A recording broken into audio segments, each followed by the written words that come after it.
So, ladies and gentlemen, what's the programme for the day? Well, I can tell you one thing, it's crammed full of goodies. From presentations about publishing contracts and the publishing process, to advice regarding publishing routes. All of these sessions delivered by professionals at the top of their game.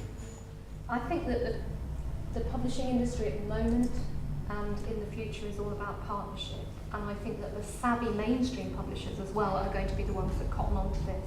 We are not going to be the protégés anymore, because we've got the potential to make our own decisions.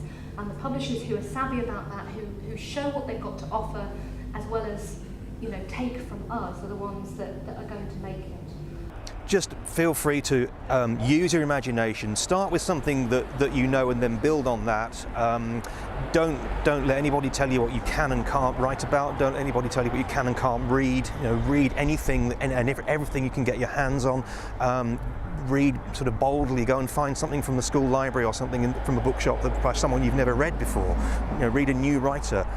Exchange ideas with your friends about reading, and just be daring and be bold, and get something down on paper. You can always change it later on. It's not set in stone once it's written. It's not like in school where you have to write something and then hand it in to the teacher. You can write something that makes no sense to begin with, and then go back and make it make sense afterwards. I also think self-publishing is important because it encourages diversity.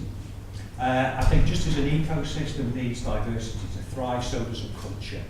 And I also believe that it's democratic. It's democratised the whole publishing process.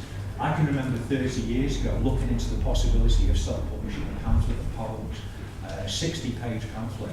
And when I ended up with the cost of the typesetting, the printer's cost, and so on and so forth, it was way outside my pocket. Whereas now, it's perfectly possible if you go through an organisation like Frida Reads to do a book on print on demand, and initially it won't cost you a cent.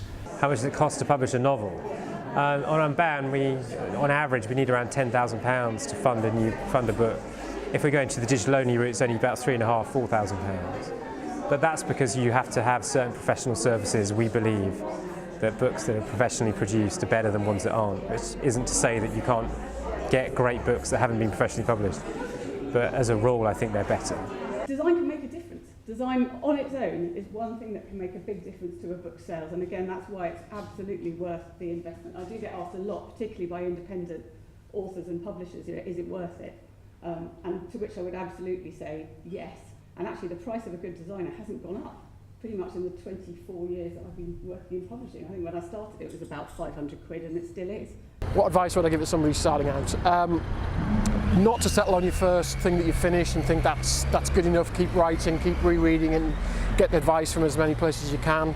Look at the Society of Authors, join up when you can, take advantage of the services they offer, and just generally get as much support around you as you can, because it's quite a lonely life sometimes, and you can be quite isolated in what it is that you're doing, and you sometimes need somebody outside of that little bubble in your head to tell you whether what you're doing is any good or not.